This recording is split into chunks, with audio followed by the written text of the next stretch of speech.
வணக்கம்.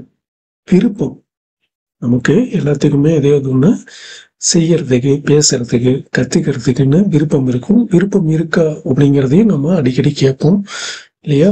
இன்ட்ரெஸ்ட் அப்படின்னும் சொல்லுவோம். ஸோ ஆர்வம், விருப்பம் இதெல்லாமே.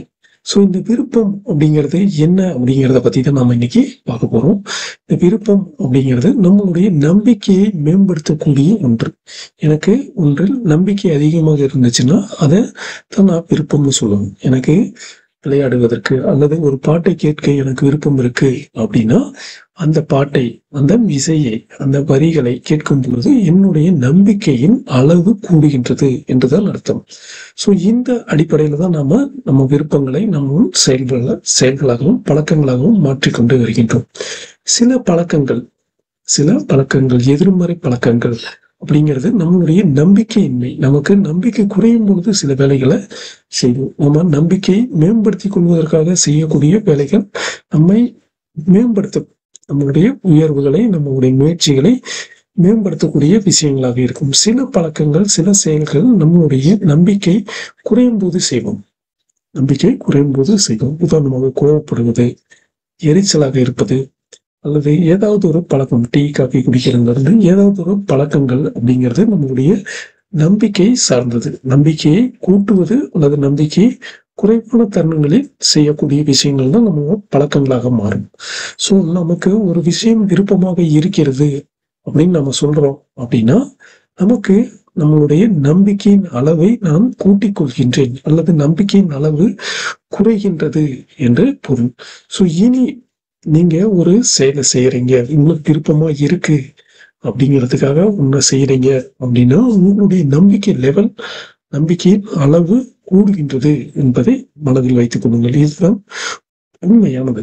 உண்மையில் இதுதான் நடக்கின்றது. நாம நம்பிக்கை கூடும் பொழுது நாம் செய்யக்கூடிய விஷயங்களில் நம்மளுடைய திறமை மேம்படும், மகிழ்ச்சி கூடும்.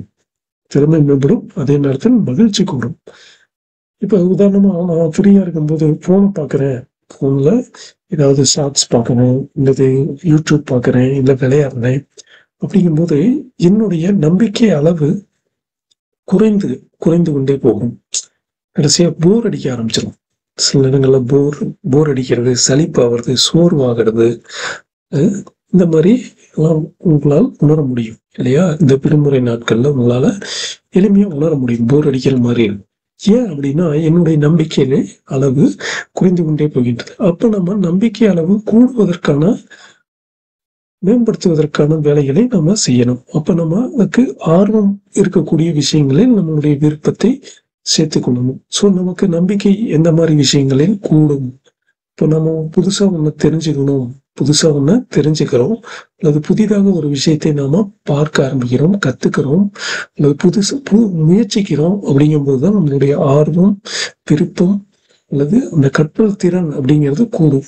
ஸோ ஒரு நாள்ல 1 மணி நேரத்துக்குள்ள ஒரு 20 நிமிஷமாவது நாம புதுசா ஒரு விஷயத்தை கற்றுக்கொள்வதற்காக அல்லது அதிலிருந்து நான் என்ன தெரிஞ்சுக்கிறேன் அப்படிங்கிற பார்வையில நீங்க ஒரு விஷயத்த பாக்குறீங்க, யூடியூப்ல பாக்குறீங்க, இல்ல ஒரு ஷார்ட்ஸே பாக்குறீங்க அப்படின்னா அதுக்கு என்ன விஷயம் சொல்றாங்க, ஏன் சொல்றாங்க, எதுக்கு சொல்றாங்க, இதை நான் எப்படி என் வாழ்க்கையில பயன்படுத்திக்க முடியும் அப்படின்னு ஒரு நிமிஷம் ஒரு கேள்வியை கேட்டுட்டு நீங்க அந்த விஷயத்த பாக்குறீங்க அப்படிங்கும்போது உங்களுடைய விருப்பம் தானாக உங்களுடைய நம்பிக்கையின் அளவை கூட்டும். அது உங்களுக்கு மகிழ்ச்சியான ஒரு வாழ்க்கையும் படிநிலையும் உருவாக்க வாய்ப்பாக இருக்கும். நன்றி, வணக்கம்.